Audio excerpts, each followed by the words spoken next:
Então, amados, nós sabemos que o ofício ou o homem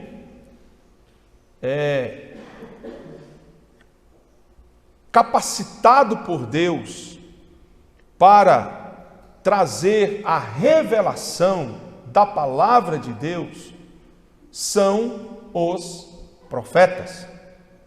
Os profetas são aqueles que trazem a revelação, o entendimento da palavra de Deus.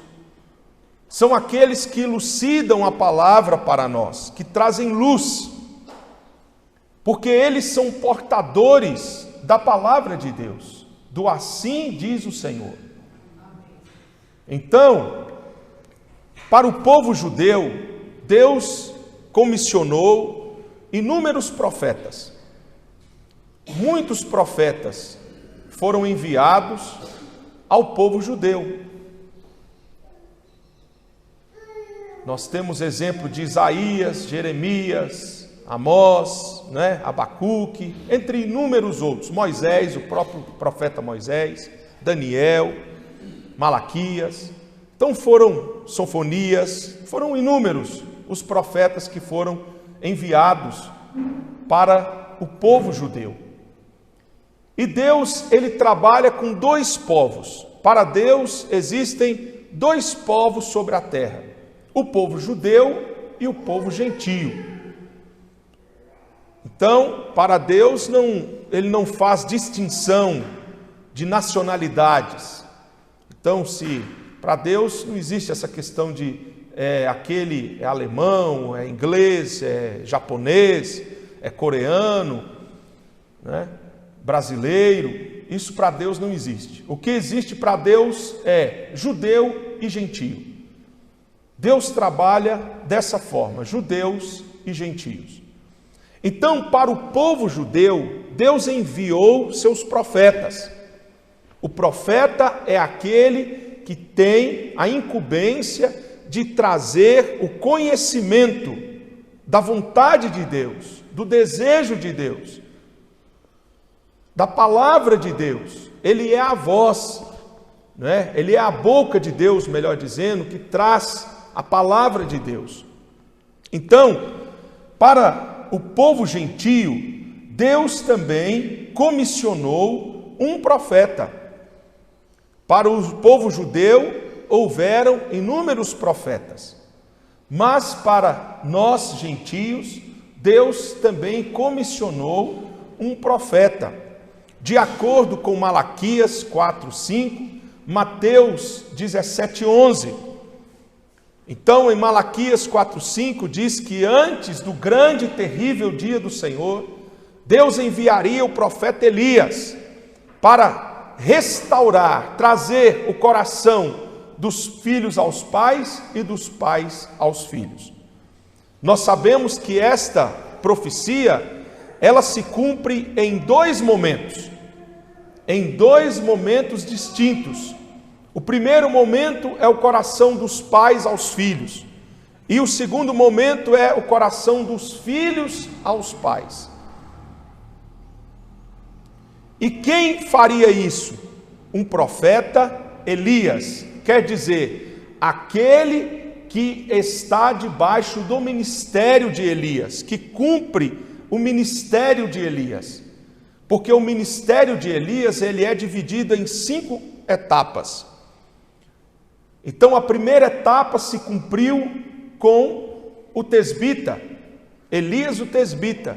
Ele cumpriu a primeira etapa do ministério de Elias. Em segundo lugar, a Bíblia nos informa que Eliseu também, recebendo a porção dobrada de Elias, ele cumpre com o ministério de Elias. Em seguida, nós temos João Batista, que foi o terceiro Elias, que foi enviado no poder e na unção de Elias, também cumprindo a terceira parte do ministério quíntuplo de Elias. Só que agora, na quarta fase deste ministério, ou na quarta etapa deste ministério, Deus envia agora um profeta não judeu, porque até então, tanto o tesbita quanto João Batista e Eliseu eram judeus, foram profetas enviados ao povo judeu. Mas este quarto Elias, ele é um profeta gentio, é um profeta enviado para o povo gentio. E ainda nós temos o quinto Elias, que volta para os judeus, é a quinta parte do ministério de Elias, que também será aplicada aos judeus. Então, 4 partes é para o povo judeu e uma parte é para o povo gentio. Se cumpre com o povo gentio. Então, para o nosso tempo, de acordo com Malaquias 4:5, que Elias seria enviado para trazer o coração dos pais aos filhos, então, e também dos filhos aos pais, como eu disse, a primeira parte desta profecia se cumpriu no ministério de João Batista, de acordo com como está escrito no livro de Lucas, no Evangelho de Jesus segundo Lucas, que João veio trazer o coração dos pais aos filhos. Isso está bem relatado ali, mas não diz que ele veio trazer o coração dos filhos aos pais, mas apenas dos pais aos filhos. Mas ainda falta uma segunda parte da profecia de Malaquias, que é o coração dos filhos aos pais. Só que este coração dos filhos aos pais, este se cumpre com o quarto Elias.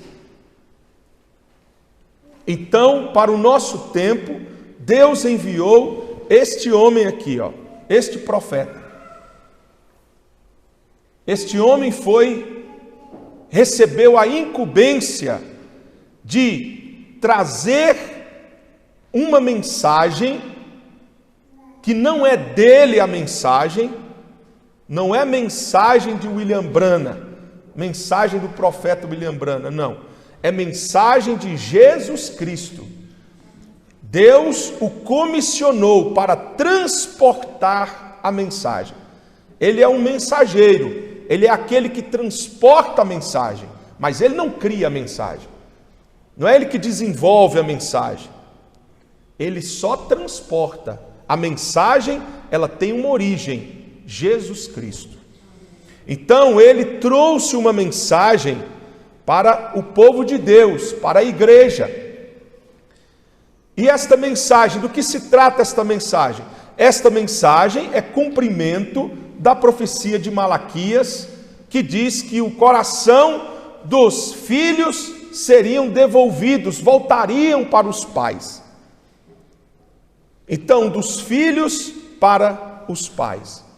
E Jesus, em Mateus 17:11, ele reafirma esta profecia e diz: verdadeiramente Elias virá primeiro e restaurará todas as coisas. Amém? Então este profeta Elias, o quarto Elias, ele tem a incumbência de trazer a restauração não parcial, mas completa, total. E esta mensagem nos direciona de volta à palavra original, que é a Bíblia, a palavra de Deus. Amém? Então este é o intuito. Os irmãos observam que aqui sobre a cabeça dele está o pilar de fogo, esta luz sobrenatural, essa foto foi tirada em 1950, em Houston, lá no Texas. Então, a câmera captou essa luz sobrenatural que está sobre a cabeça dele, vindicando este homem. Isso daqui é um sinal de vindicação, dizendo para nós que este homem é um verdadeiro homem de Deus. Foi enviado por Deus. Amém? Graças a Deus. Foi enviado para quê? Para nos ajudar. Para trazer o assim diz o Senhor. Para trazer a revelação das coisas que nós líamos e não compreendíamos. Nós olhávamos, passávamos o olho, lia e relia, e nada, e a gente não entendia. Mas, de acordo com Amós 3,7, diz que o Senhor Jeová não fará coisa alguma, sem antes revelar os seus mistérios, segredos, aos seus servos, os profetas. Então, os mistérios e segredos de Deus são revelados a quem? Aos profetas.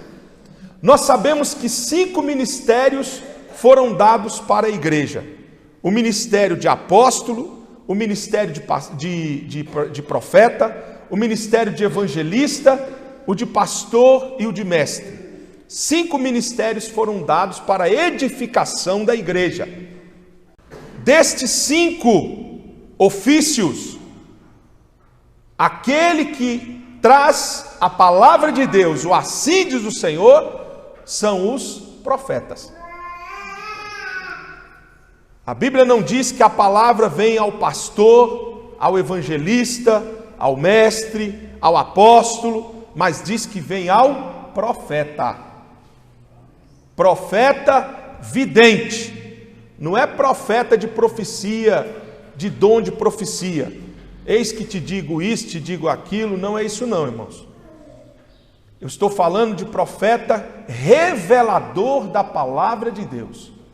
Profeta como Isaías, como Amós, né, como Jeremias, são profetas videntes, profetas reveladores da palavra de Deus. Amém? E aqui também, ainda nesta foto, nós temos mais uma vez a luz sobrenatural, só que agora sobre o ombro dele aí, ó.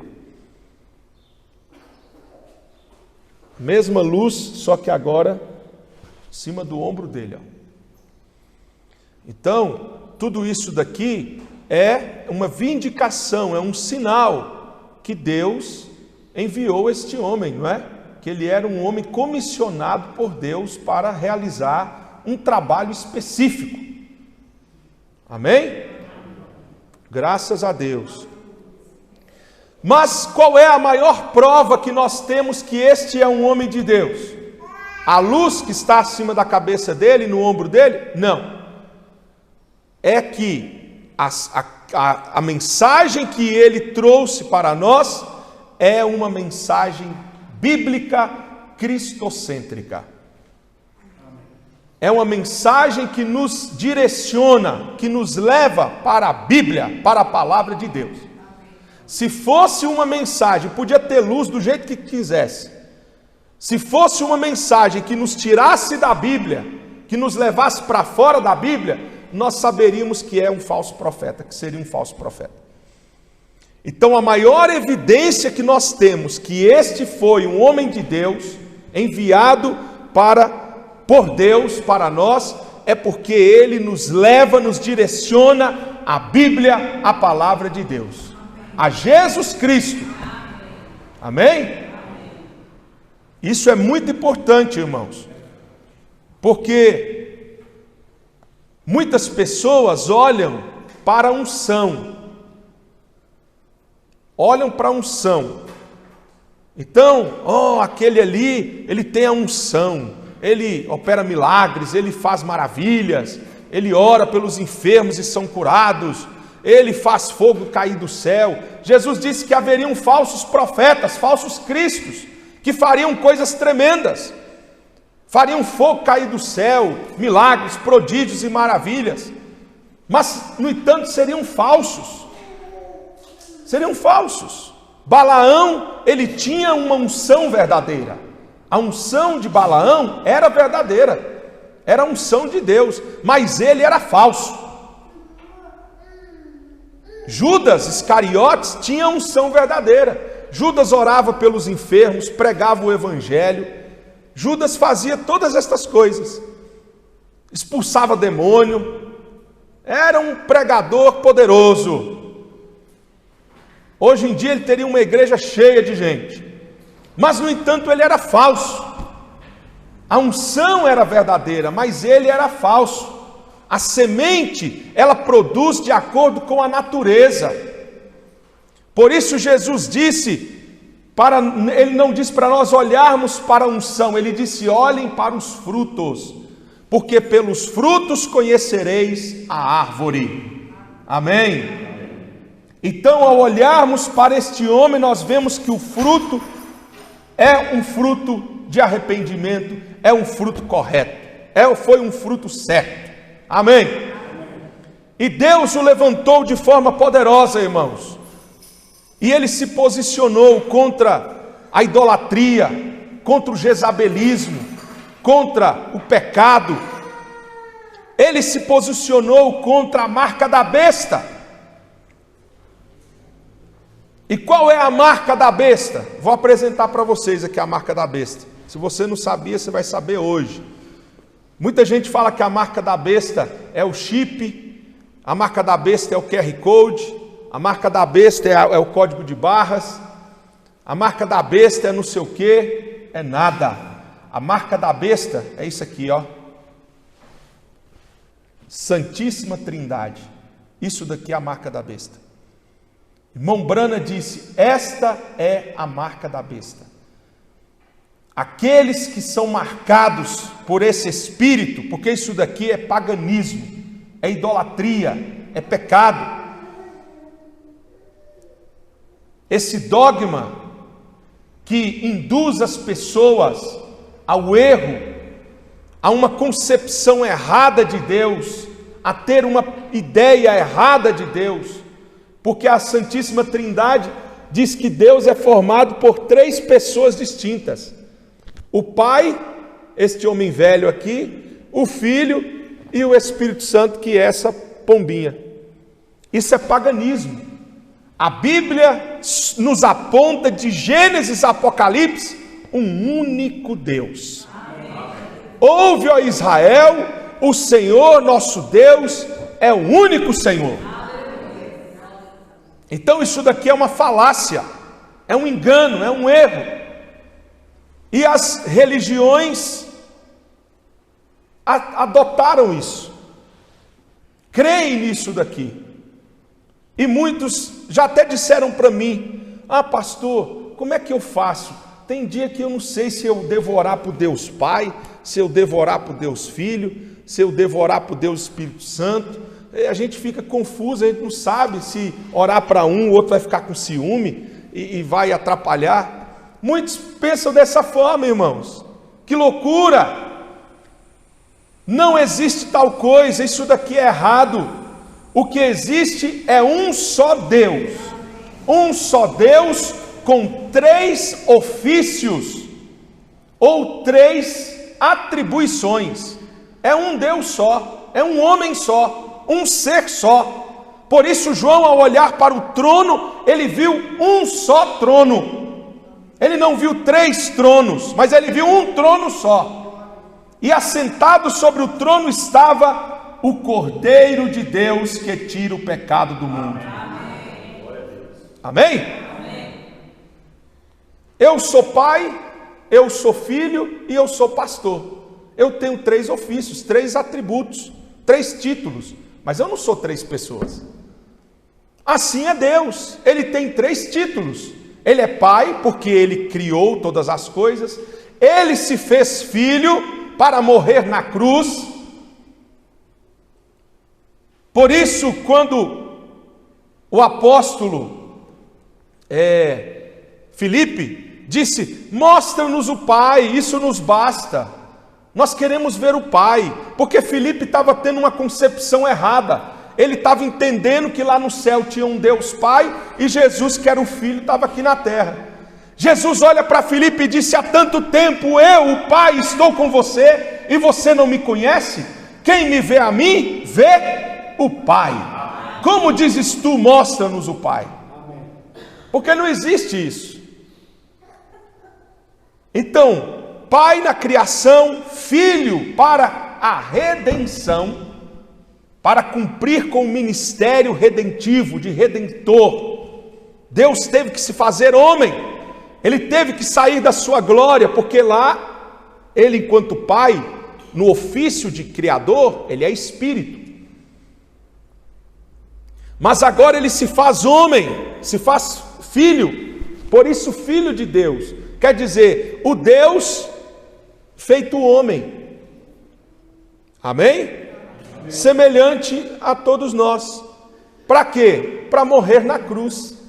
Como Deus ele não podia, como Pai ele não podia morrer na cruz, ele é Espírito, você não pode pregar um Espírito na cruz, mas como homem ele podia morrer na cruz, amém? Amém. E Espírito Santo, para habitar na sua igreja, para fazer morada em mim, morada em você. Como Espírito Santo, ele habita em nós. Glória a Deus, irmãos. Então, esse dogma é falso, é idolatria. Isso daqui é idolatria. É idolatria. E Deus levantou este profeta para o tempo final, para esta era final, para este dia final, para nos trazer de volta a fé apostólica. Pedro nunca creu nisso daqui, ó. Paulo nunca ensinou essa loucura aqui, ó. Nunca. Você viu Paulo falando, ó irmãos, tem o Deus Pai, o Deus Filho, o Deus Espírito Santo. É a Santíssima Trindade. Você nunca viu João ensinando isso. Pelo contrário, João ensinou, no princípio era o verbo estava com Deus e o verbo era Deus, e o verbo se fez carne e habitou entre nós. Você nunca viu Moisés falando, olha gente, tem o Deus Pai, o Deus Filho, o Deus Espírito Santo. Vocês já leram isso na Bíblia alguma vez? Abraão, olha, eu vou ensinar para vocês, a Santíssima Trindade. Não, todos creram em um só Deus. É por isso que os judeus não aceitam isso daqui, ó. Judeus não aceitam. Judeu verdadeiro não aceita isso não. Judeu verdadeiro não crê em Santíssima Trindade. Eles abominam isso. E eles dizem isso é paganismo. Eles jogam fora isso. E é verdade. Amém? Amém. Glória a Deus. Então, amados, este homem foi enviado por Deus para trazer-nos de volta a fé original, a fé dos pais, apóstolos e profetas. Nós hoje temos a possibilidade, 2000 anos após a partida dos apóstolos, nós temos hoje a possibilidade de crermos, de cumprirmos com o mesmo evangelho que os apóstolos creram lá no começo. Isso é maravilhoso. E se não fosse Deus, por misericórdia, ter enviado este homem para nós, nós estaríamos cegos, estaríamos andando cegados por aí, crendo em Santíssima Trindade, batizando em nome do Pai, do Filho e do Espírito Santo, tomando ceia com fantaúva, né? E coxinha, e não lavando os pés, e consagrando mulheres ao ministério, porque este homem também falou isso é errado. A Bíblia nada ensina sobre isso. Por isso ele foi convidado a sair da igreja batista, porque ele era antes da igreja batista, ele congregava lá, e ele foi convidado a sair fora, porque o pastor queria consagrar mulheres, e ele já era um pastor oficializado na igreja, e o chefe dele, esse pastor chefe lá, o bispo, falou, você tem que consagrar as mulheres. Ele falou, não posso fazer isso, porque a Bíblia não recomenda isso, a Bíblia não permite isso. E ele então entrou num conflito com este pastor, e ele teve que sair da igreja, porque eles não aceitam, irmãos. Está vendo como são as coisas? E mais tarde Deus o usaria de forma poderosa, não é? Para trazer esta mensagem maravilhosa para nós. Nós não fazemos culto a William Branham, nós não adoramos William Branham, nossa fé não está alicerçada em William Branham, nossa fé está firme, alicerçada, ancorada neste livro aqui, ó, Bíblia Sagrada. Então, aquilo que ele nos ensinou, que é bíblico, escriturístico, pode ser provado pela palavra de Deus. Quem é que pode, irmãos, desfazer o batismo em nome de Jesus? Quem é que pode? Quem é que pode desfazer, provar para mim e para você que Santíssima Trindade é de Deus, é coisa certa? Não pode, porque eles não têm Bíblia para mostrar isso para nós. Agora nós temos Bíblia para provar para eles. Todos os batismos realizados aqui na Bíblia foram feitos em nome do Senhor Jesus. Todos. Amém? Mostra para mim, trinitariano, a palavra trindade aqui na Bíblia. Me mostra aqui, aonde que está escrito isso na Bíblia? O Filho eterno de Deus. Eles usam muito essa expressão, Filho eterno de Deus. Me mostra isso na Bíblia, onde que está o Filho eterno de Deus? Não tem, amados, não tem. Glória a Deus.